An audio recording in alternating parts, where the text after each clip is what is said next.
నిన్న పెళ్లికి పోతుంటే మిస్ వరల్డ్ కంటెస్ట్ అన్నారు. నేను బ్యానర్ చూస్తే మిస్ వరల్డ్ కంటెస్ట్ లో వేల మొక్కలు నేరా అంటే రేవంత్ రెడ్డి, జూపల్లి కృష్ణారావు, బట్టి విక్రమార్క. ఇలా ముగ్గురులో ఎవరు మిస్ వరల్డ్ నాకైతే అర్థం కాలేదు. పేరేమో మిస్ వరల్డ్, చూస్తేనేమో వీళ్ళ ముగ్గురు అందాల పోటీ వీళ్ళకి పెట్టినట్టున్నది కథ. 500 మంది అన్నదాతలు ఆత్మహత్య చేసుకుంటే ముఖ్యమంత్రి గారు అందాల పోటీలో బిజీగా ఉన్నాడు. రివ్యూ చేసే టైం లేదు. కళ్ళాలలో వడ్లు అట్లే ఉన్నాయి. కొనటోడు లేడు, కాంట పెట్టేటోడు లేడు, పట్టించుకున్నాడు లేడు. ఇప్పటికే అమ్మిన కాడికి పాపం మిల్లర్లకు అమ్ముకున్నారు. ఇప్పటికే 40-50% అమ్ముకున్నారు.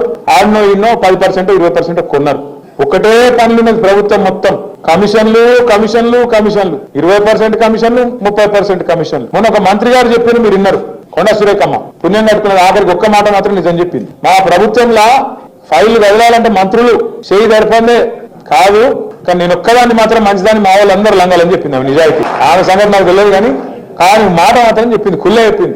మంత్రులు పైసలు తీసుకుంటారు, ఫైళ్లు కదలాలంటే నిజాయితీగా చెప్పింది. ఇంకో తమ్ముడు ఉన్నాడు ఎమ్మెల్యేగా, మహబూబ్నగర్, ఆయన కుల్లే చెప్పిండు. కాంగ్రెస్ ఎమ్మెల్యే 30% కమిషన్ తీసుకుంటాను మా మంత్రులే. ఈ ఆఖరికి కాంట్రాక్టర్లు వచ్చి సెక్రటేరియట్ లో ధర్నా పెట్టిండు. ఉప ముఖ్యమంత్రి బట్టి విక్రమార్క చాంబర్ ముంగట 20% కమిషన్ 30% కమిషన్ నీకిస్తే మాకే మిగులుతుంది కదా అని చెప్పి వాళ్ళు.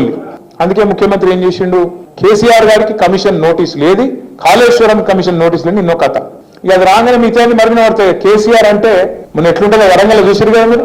కేసీఆర్ వదలంగానే వీళ్ళకి భయం పుట్టుకోదు. మళ్ళా అమ్మా కేసీఆర్ బయటకు వచ్చిండు, మళ్ళా లక్షల మంది వచ్చిర్రు, మన పని